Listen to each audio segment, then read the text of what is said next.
10. Más preguntas y respuestas. Ahora, concentremos nuestra atención en algunos temas nuevos que debemos considerar. Pregunta 1. Nosotros oramos por nuestros 3 hijos antes que fueran concebidos, y hemos seguido haciéndolo todos los días de sus vidas. Sin embargo, nuestra hija, que es la segunda de los 3, ha escogido rechazar nuestra fe y hacer cosas que ella sabe que son malas. Está viviendo con un hombre que se ha divorciado 2 veces y al parecer no tiene ninguna intención de casarse con él. Que nosotros sepamos, por lo menos ha tenido 2 abortos, y su manera de hablar es vergonzosa. Mi esposa y yo hemos orado por ella hasta quedarnos agotados, y a pesar de todo no ha mostrado ningún interés en regresar a la iglesia. A veces, me enojo mucho con Dios por permitir que una cosa tan terrible como esta suceda. He llorado hasta que me he quedado sin lágrimas. ¿Puede usted decirnos algo que nos anime? Respuesta 1. Ciertamente, puedo comprender su dolor. Yo creo que más personas se han sentido desilusionadas con Dios por causa de un hijo o una hija descarriado que por cualquier otro motivo. Para la mayoría de los padres cristianos no hay nada más importante que la salvación de sus hijos. Todas las demás metas y logros en la vida, son insignificantes al compararlos con esta transmisión de la fe a su descendencia. Esa es la única manera en que podrán estar juntos por la eternidad, y ellos, como usted, han estado orando día y noche por un despertamiento espiritual. Lamentablemente, si Dios no contesta rápidamente esas oraciones, existe la tendencia a echarle la culpa de lo que sucede y a luchar con intensos sentimientos de amargura. La barrera de la traición reclama otra víctima. A menudo, este enojo contra el Señor es resultado de un concepto erróneo acerca de lo que Él hará y no hará en las vidas de las personas por quienes nosotros intercedemos. La pregunta clave es, ¿exigirá Dios que nuestros hijos le sirvan, si ellos escogen un camino de rebeldía? Esta es una pregunta muy importante. Según el Dr. John White y los teólogos con los que he hablado acerca de ella, la respuesta es que Dios no obliga a nadie a aceptar su voluntad. Si esa fuera su inclinación, jamás ninguna persona se perdería.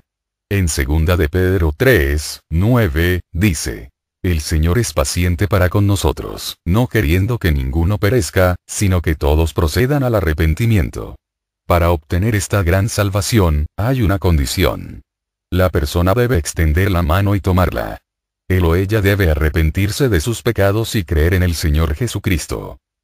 Sin este paso de fe, nadie puede tener el regalo del perdón y la vida eterna. Entonces, ¿qué es lo que podemos lograr por medio de la oración, si existe una esfera de nuestras vidas en la que el Padre no intervendrá? En su profundo libro, titulado Parents in Pain, Padres que sufren, el Dr. White dice: en esto consiste el secreto de comprender cómo podemos orar por nuestros hijos o por cualquier otra persona. Podemos pedir con toda confianza que Dios abra los ojos de los que están moral y espiritualmente ciegos.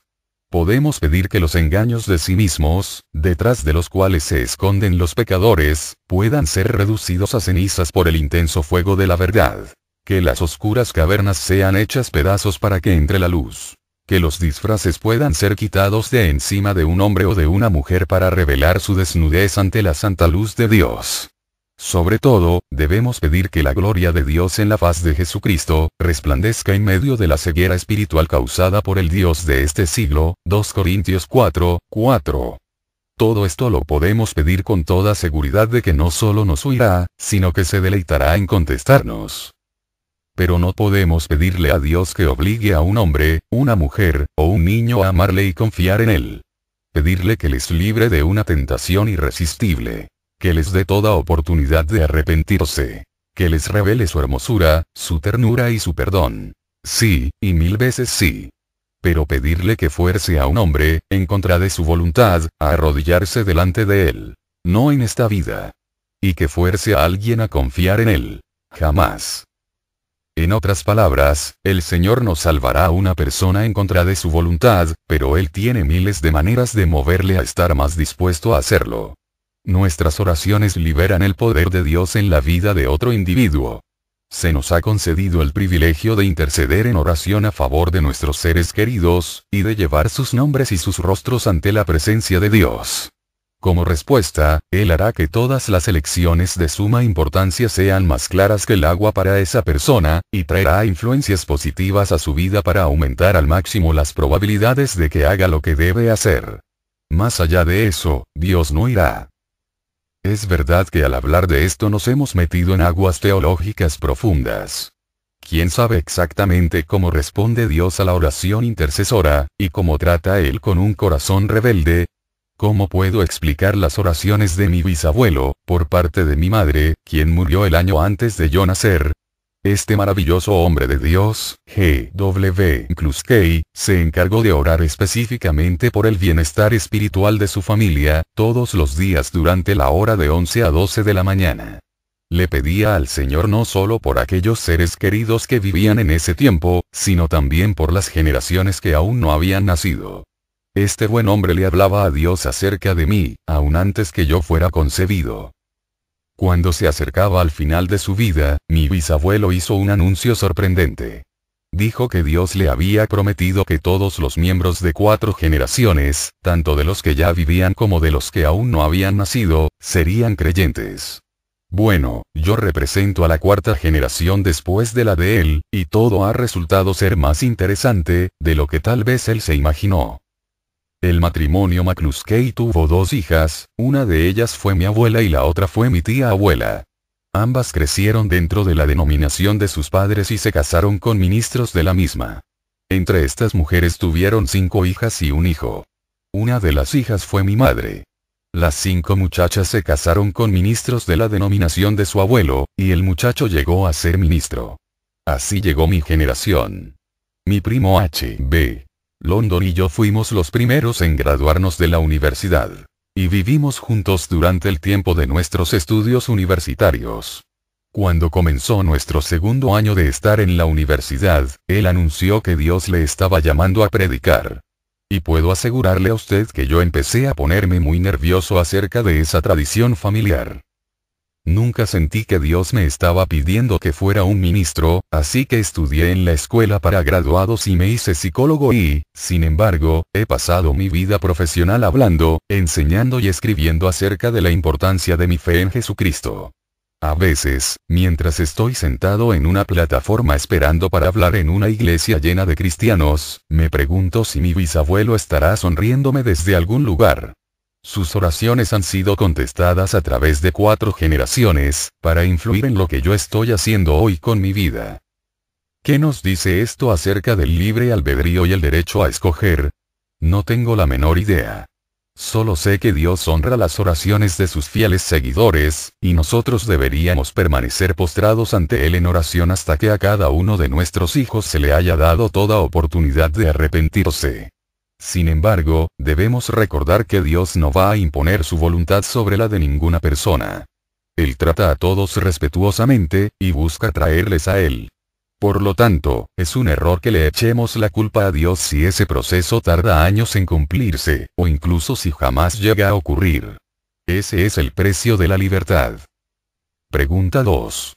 Su respuesta da a entender que debemos continuar orando por nuestra hija, año tras año, hasta que ella regrese a su fe. ¿Quiere decir eso que Dios no se ofenderá porque repetidas veces le pidamos lo mismo? ¿Es eso lo que Él quiere que hagamos por ella? Respuesta 2. Sí. Si indudablemente lo que ustedes le están pidiendo está de acuerdo con la voluntad de Dios, tal como orar por la salvación de su hija, creo que deben seguir llevando el asunto ante su presencia hasta que reciban la respuesta. Hay una continua batalla espiritual por el alma de ella, y sus oraciones son imprescindibles para poder ganar esa lucha. Pablo nos exhorta a que oremos sin cesar.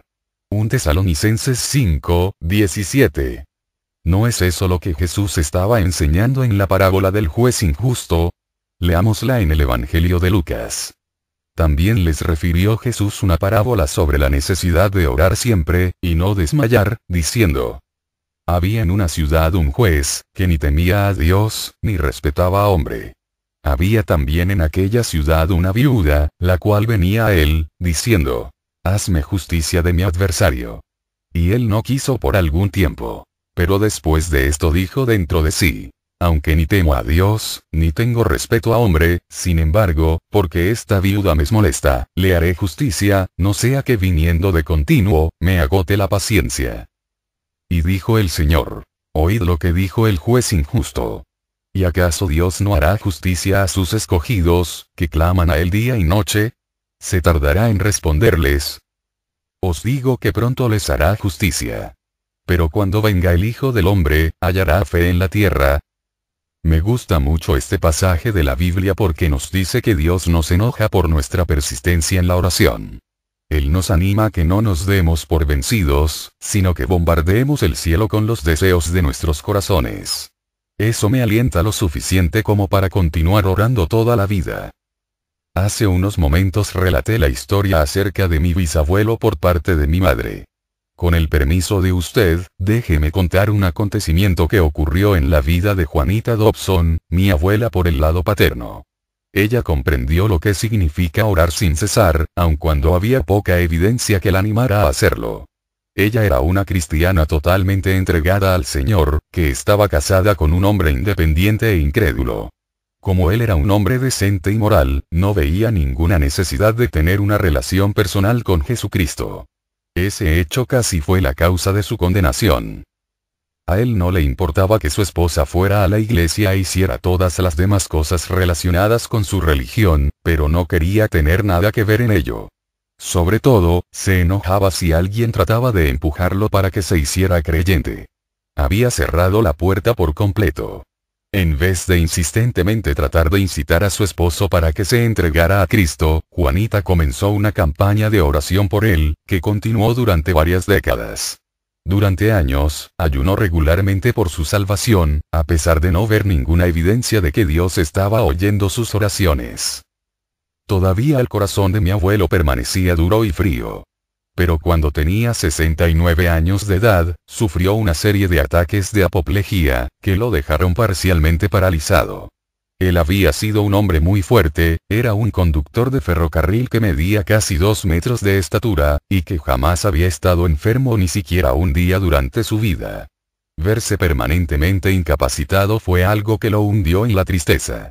Una tarde su hija estaba atendiendo a sus necesidades y preparando su medicina, y a medida que se inclinaba para enderezar su cama, se dio cuenta de que él estaba llorando. Nadie recordaba haber visto jamás a este hombre orgulloso, que había triunfado en la vida por su propio esfuerzo, derramar ni una lágrima. Eso la conmovió profundamente, y entonces ella le preguntó: «Papá, ¿qué te pasa?». Él contestó: «Mi amor, ve y trae a tu mamá». Mi abuelita subió corriendo las escaleras y se arrodilló junto a la cama de su esposo. Él agarró su mano, y le dijo: «Sé que voy a morir, y no le tengo miedo a la muerte. Pero todo está tan oscuro. ¿Quieres orar por mí?». Mi abuela le dijo: «¿Qué si quiero orar?». Durante más de 40 años había estado esperando que él le hiciera esa pregunta. Entonces, ella comenzó a clamar a Dios por su esposo. Y allí, en su lecho de enfermo, él aceptó a Jesucristo como su Salvador. Mi abuela dijo que fue como si una multitud de ángeles hubiera empezado a cantar en su corazón. Mi abuelo murió 2 semanas más tarde, con una palabra de testimonio en su boca. Estoy seguro de que él y mi abuela están hoy en el cielo debido a la perseverancia de la fe de ella. Durante la Segunda Guerra Mundial, Winston Churchill dijo: «Nunca se rindan. Nunca, nunca, nunca se rindan». Ese consejo no solo es aplicable a las naciones que están sitiadas por el enemigo, sino también a los creyentes que buscan que el Omnipotente toque sus vidas. Voy a repetirlo. Madres y padres, su principal prioridad es guiar a sus hijos al rebaño. No dejen de orar hasta alcanzar esa meta. Pregunta 3. Usted ha escrito acerca del orgullo y de la ofensa que este es para Dios. No comprendo totalmente qué es lo que eso quiere decir. ¿No debería sentirse orgullosa la humanidad de nuestros logros y descubrimientos? ¿No admira usted todo lo que la ciencia moderna, la medicina y las artes han logrado? ¿Qué tiene de malo que sintamos un poco de satisfacción y confianza en nosotros mismos?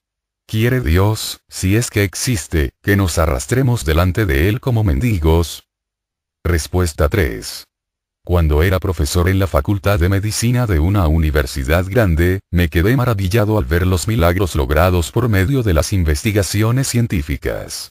Estoy agradecido de que vivimos en una época en la que enormes conocimientos están a la disposición de cualquier persona que pueda ir a una biblioteca pública.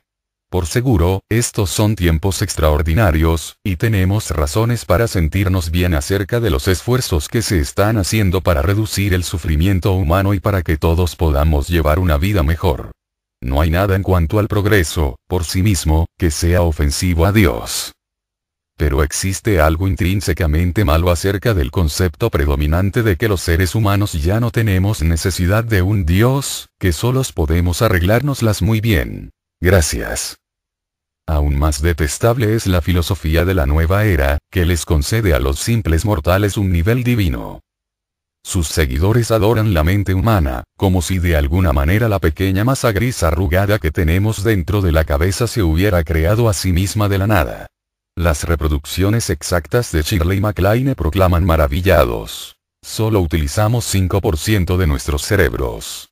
Imagínense lo que sería posible si pudiéramos desarrollar todo nuestro potencial. Estoy completamente a favor de la educación, pero este maravilloso punto de vista del potencial humano no es nada más que una tontería. Si fuera posible utilizar 95% más de nuestra capacidad intelectual, alguna persona brillante, de entre los 5.000 millones que ahora viven en el mundo, habría descubierto una manera de hacerlo. Y aunque eso llegara a ocurrir, aún nuestras mentes seguirían siendo insignificantes al compararlas con la sabiduría y la omnipotencia del Todopoderoso. Al hablar de esto, la palabra arrogancia viene a la mente. Aunque existimos por la misericordia de un Señor amoroso, sistemáticamente la humanidad está buscando derrocarle de su puesto de autoridad moral del universo. Hemos desechado sus mandamientos y los hemos reemplazado con nuestras ridículas ideas. El humanismo secular ha llegado a la conclusión de que no existen verdades eternas, valores morales trascendentes, ni nada que hagamos que sea esencialmente bueno o malo. Lo que parece bueno en cierto momento, es bueno. Las encuestas de la opinión pública determinan la moralidad, como si de alguna manera la encuesta de nuestra ignorancia pudiera producir la verdad. En este proceso, hemos olvidado la fe de nuestros antepasados que amorosamente nos fue transmitida y encargada a nuestro cuidado. Desde luego, la arrogancia no es un fenómeno nuevo en nuestra sociedad. Jesús nos relató la historia de un granjero rico que no tenía necesidad de Dios. Tenía su vida muy bien trazada. Ese año había tenido una cosecha tan abundante que ni siquiera podía almacenarla por completo. En un mundo lleno de sufrimiento y de hambre, ese era su mayor problema. Y dijo: esto haré. Derribaré mis graneros, y los edificaré mayores, y allí guardaré todos mis frutos y mis bienes. Y diré a mi alma: alma, muchos bienes tienes guardados para muchos años. Repósate, come, bebe, regocíjate. Pero Dios le dijo: necio, esta noche vienen a pedirte tu alma. ¿Y lo que has provisto, de quién será? Lucas 12, 18, 20. Ese granjero rico, que se sentía satisfecho con su autosuficiencia, nos recuerda a las superestrellas y los hombres milagrosos de hoy en día. Dé una mirada a cualquier número de la revista People Gente, y sentirá el aroma del orgullo humano que sale de sus páginas. Por ejemplo, cuando pienso de la arrogancia y el desprecio hacia Dios, me acuerdo de John Lennon, la difunta estrella de la música rock. Él y sus compañeros del grupo Los Beatles se rebelaron contra todo lo que es santo y limpio. Estuvieron involucrados en las orgías homosexuales y heterosexuales más perversas, y popularizaron el uso de la marihuana y de las drogas duras entre una generación de jóvenes. Aún estamos sufriendo las consecuencias de esa plaga. Algunas de sus composiciones musicales, con todo lo melodiosas y bien interpretadas que eran, reflejaban esta decadencia, y prepararon el camino para los excesos diabólicos de la industria de música rock, que ocurren actualmente. También Lennon fue un ateo que no tenía pelos en la lengua. Una de sus composiciones más famosas es una canción titulada Imagínate, en la que se presenta la idea de un mundo libre de la religión que hace estragos en la humanidad. Sin duda, Lennon pensaba que el patriotismo y la creencia en Dios eran responsables por las guerras y otros males sociales. En 1966, él dijo lo siguiente: el cristianismo desaparecerá. Se reducirá a nada. No necesito discutir acerca de esto. Yo tengo la razón, y el tiempo comprobará la veracidad de mis palabras. Ahora gozamos de más popularidad que Jesús. No sé qué desaparecerá primero, si será el rock and roll o el cristianismo. Jesús era buena persona, pero sus discípulos eran hombres torpes y comunes. Es su manera de torcer las enseñanzas de Jesús lo que echó a perder el cristianismo para mí. Lo que sucedió es que Lennon fue el que desapareció, murió en 1980 asesinado por un psicópata que le dio 5 balazos en una de las calles de Nueva York. La paga del pecado de John fue la muerte. Ahora debe enfrentarse con aquel que dijo: mía es la venganza, yo pagaré, dice el Señor. Romanos 12:19. Cualquier ser humano es un tonto, a pesar de su inteligencia o lo que haya logrado en esta vida, si no tiene en cuenta al Dios del universo. Es así de sencillo. Pregunta 4. Tratando de comprender por qué Dios hace lo que hace, me he hecho preguntas acerca del mundo de los espíritus, que se menciona en la Biblia. ¿Cree usted que de verdad existe esa clase de mundo espiritual? Respuesta 4. Sí lo creo, aunque no pretendo comprenderlo. Solo sé que la Biblia habla de una guerra espiritual que ocurre en una dimensión más allá de la percepción del ser humano. Durante este periodo de nuestra historia, no se nos ha permitido comprender totalmente esta lucha.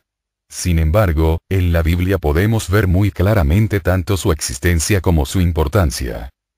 Podemos tener una idea del mundo invisible de los espíritus por medio de Daniel, según él lo vio hace unos 500 años antes del nacimiento de Cristo. Este inteligente joven solo tenía 16 años de edad cuando los babilonios conquistaron Jerusalén y lo llevaron deportado a Babilonia, junto con sus compatriotas que también sobrevivieron. Allí llegó a ocupar una posición de importancia política, y muy pronto se convirtió en la voz profética de Dios para su pueblo.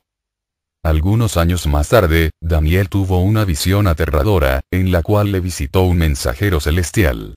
Muchos maestros bíblicos creen que ese visitante fue Cristo. En los primeros versículos del relato hecho por Daniel, se encuentra un fascinante vislumbre del mundo espiritual que no podemos ver con nuestros ojos y del conflicto entre el bien y el mal que ocurre allí. Alcé los ojos y miré, y he aquí, había un hombre vestido de lino, cuya cintura estaba ceñida con un cinturón de oro puro de Ufaz. Su cuerpo era como de berilo, su rostro tenía la apariencia de un relámpago, sus ojos eran como antorchas de fuego, sus brazos y pies como el brillo del bronce bruñido, y el sonido de sus palabras como el estruendo de una multitud. Y solo yo, Daniel, vi la visión. Los hombres que estaban conmigo no vieron la visión, pero un gran terror cayó sobre ellos y huyeron a esconderse. Me quedé solo viendo esta gran visión. No me quedaron fuerzas, y mi rostro se demudó, desfigurándose, sin retener yo fuerza alguna. Pero oí el sonido de sus palabras, y al oír el sonido de sus palabras, caí en un sueño profundo sobre mi rostro, con mi rostro en tierra. Entonces, he aquí, una mano me tocó, y me hizo temblar sobre mis rodillas y sobre las palmas de mis manos. Y me dijo: Daniel, hombre muy estimado, entiende las palabras que te voy a decir y ponte en pie, porque ahora he sido enviado a ti. Cuando él me dijo estas palabras, me puse en pie temblando. Entonces me dijo: no temas, Daniel, porque desde el primer día en que te propusiste en tu corazón entender y humillarte delante de tu Dios, fueron oídas tus palabras, y a causa de tus palabras he venido. Mas el príncipe del reino de Persia se me opuso por 21 días, pero he aquí, Miguel, uno de los primeros príncipes, vino en mi ayuda, ya que yo había sido dejado allí con los reyes de Persia. Daniel 10, 5, 13, bla. En este relato hay varios elementos fascinantes y angustiosos. En primer lugar, es sorprendente que un hombre de la categoría de Daniel, que era muy estimado delante de los ojos de Dios, no recibiera una respuesta instantánea a su oración. Tuvo que esperar 3 semanas antes que la respuesta del Señor llegara. Lo más interesante de todo es la razón de la demora. Aunque la oración de Daniel fue contestada inmediatamente, el mensajero tardó 21 días para poder quitar de en medio a los seres satánicos que estaban tratando de impedirle el paso. Si realmente Jesucristo fue ese visitante, ¿qué nos dice eso acerca del poder temporal de las fuerzas del mal? Finalmente, desearía que pudiéramos entender más acerca del conflicto espiritual insinuado por el mensajero. Después, en su conversación con Daniel él dijo: ahora vuelvo para luchar contra el príncipe de Persia, y cuando yo termine, he aquí, el príncipe de Grecia vendrá. V. 20, bla. El significado de estos versículos es sorprendente. Se nos presenta el cuadro de toda la tierra dividida en territorios y jurisdicciones dirigidas por seres poderosos, cuya misión es oponerse a la voluntad de Dios. Tal vez haya un demonio de alto rango asignado a cada iglesia y cada universidad cristiana, como sugiere Frank Peretti en su libro Esta patente oscuridad. Si esto parece exagerado, piense en la advertencia que Pablo nos ha hecho acerca de nuestro enemigo. Él escribió: porque no tenemos lucha contra sangre y carne, sino contra principados, contra potestades, contra los gobernadores de las tinieblas de este siglo, contra huestes espirituales de maldad en las regiones celestes. Efesios 6, 12. ¿Cómo podemos prevalecer espiritualmente contra un enemigo tan peligroso y poderoso? No podemos hacerlo en nuestras propias fuerzas, pero gracias al Señor, Él sí puede. La Biblia nos asegura que mayor es el que está en vosotros, que el que está en el mundo. 1 Juan 4, 4. Además, en otros pasajes pertinentes de las Escrituras encontramos palabras alentadoras. Examinemos uno de los que nos animan más. Anteriormente hablamos de Elías, a quien Dios lo envió a esconderse en el arroyo de Kerit. Ahora, observemos a Eliseo, el sucesor de Elías, según se nos relata en el capítulo 6 del segundo libro de Reyes. El malvado rey de Siria odiaba a Eliseo, y supo que estaba viviendo en Dotán. Una noche, envió un gran ejército con muchos caballos y carros de guerra para capturar al profeta. Los soldados acamparon alrededor de la ciudad hasta el amanecer, sabiendo que tenían atrapado a su enemigo. A la mañana siguiente, el criado de Elías se levantó temprano y vio aquel ejército que estaba colocado en orden de batalla contra ellos. Entonces fue corriendo hasta donde estaba el profeta, y lleno de ansiedad le dijo: «Ah, Señor mío, ¿qué haremos?» V. 15. El gran hombre de Dios respondió: «No tengas miedo, porque más son los que están con nosotros que los que están con ellos». V. 16. Su criado debe de haberse quedado perplejo, porque solamente ellos dos estaban allí de pie. Luego Eliseo le pidió al Señor que abriera los ojos del joven, y de pronto éste vio que las montañas alrededor de ellos estaban llenas de caballos y de carros de fuego. Había todo un ejército de seres celestiales esperando para luchar por el Señor. Cuán emocionante es saber que hay guerreros invisibles a nuestro alrededor en los momentos de ataques satánicos. ¿Sigue siendo esto cierto hoy en día? Bueno, en el Salmo 34, 7 se nos dice: «El ángel de Jehová acampa alrededor de los que le temen, y los defiende». En el Salmo 91, 11 leemos: «Pues a sus ángeles mandará acerca de ti, que te guarden en todos tus caminos». Y Hebreos 12, 11 nos asegura que estamos rodeados de una grande nube de testigos. En realidad, es alentador el saber que no estamos solos, incluso cuando estamos en medio de una batalla espiritual. Además, debemos recordar que todos los ángeles, inclusive los que nos ayudan en nuestras necesidades, estuvieron involucrados en una guerra celestial antes del principio de la creación. No se nos dan los detalles de ese conflicto, pero podemos comprender que Satanás y sus demonios fueron derrotados por Dios y sus ángeles. Por lo tanto, es lógico el suponer que los seres angelicales que acampan a nuestro alrededor son expertos en la lucha contra las fuerzas del mal. Y si ellos necesitaran ayuda, pueden apelar a aquel de quien la Biblia dice: «Si Dios es por nosotros, ¿quién contra nosotros?». Romanos 8, 31. Pregunta 5. ¿De qué manera cree usted que el mundo espiritual, invisible, influye en las actividades diarias de nosotros los cristianos? Respuesta 5. No lo sé, pero eso es motivo para teorías muy interesantes. Permítame relatarle una experiencia personal, solo con el propósito de considerar las posibilidades. Hace algunos años, estuve muy ocupado realizando una investigación en la que cada año me veía obligado a visitar 16 centros médicos importantes. En uno de esos viajes tuve que ir a la ciudad de Nueva York, donde después de cumplir con mis responsabilidades en un hospital, tomé unas horas para ir a ver algunos lugares de interés. 2 compañeros fueron conmigo en un viaje turístico improvisado de la ciudad. Era un día muy agradable, y conversamos amigablemente a medida que íbamos de un lugar a otro en el tren subterráneo. De repente, uno de mis colegas dijo: «Oigan, miren a aquel tipo raro que está allá de pie sobre la plataforma. ¿No estaba con nosotros en los 2 últimos trenes?» Todos recordamos que, sin lugar a dudas, aquel hombre había estado cerca de nosotros, por lo menos, durante media hora. Ahora estaba observándonos atentamente desde unos 9 metros de distancia. Antes que pudiéramos comprender qué era lo que estaba haciendo, nos dimos cuenta de que nuestro próximo tren había llegado a la estación. Subimos al tren en el último momento, y las puertas se cerraron rápidamente detrás de nosotros. El tipo mugriento corrió hacia nosotros, pero llegó demasiado tarde, y se enfureció cuando no pudo lograr que las puertas automáticas se abrieran. Se agarró de uno de los pasamanos del lado del tren, gritándonos obscenidades y amenazas. Entonces tuvo que soltarse a medida que la velocidad aumentó. La última vez que lo vi, estaba agitando los brazos y gritándonos insultos mientras el tren salía de la estación. Mis amigos y yo nos pusimos a hablar de la manera increíble en que aquel hombre se había comportado, y nos preguntamos cuáles serían sus intenciones. ¿Qué estaría planeando hacer? ¿Nos habríamos librado de algún acto de violencia, al habernos subido al tren? ¿Quién sabe? De lo único que podemos estar seguros es que ese hombre nos había escogido para darnos alguna sorpresa, que probablemente habría sido bastante desagradable. Tal vez, evitamos una experiencia que habría puesto en peligro nuestras vidas, por medio de algo que pareció ser una simple coincidencia. Por supuesto, es posible que el Señor intervino específicamente para protegernos en el tren subterráneo. Estábamos totalmente desprevenidos y expuestos a los planes secretos de ese hombre que quizás era un psicópata, o drogadicto o asesino.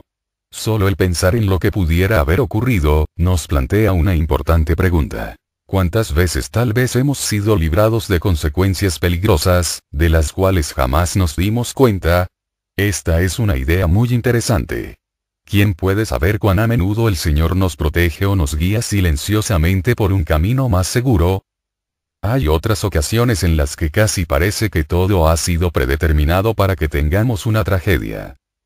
Recuerdo una tarde cuando regresaba de mi trabajo a casa, y vi un terrible accidente automovilístico en una de las autopistas de Los Ángeles. El primer auto chocó con la división del centro, cruzando hasta el otro lado de la autopista, y chocando luego con uno de los autos que venía de frente. Los 2 choferes murieron instantáneamente.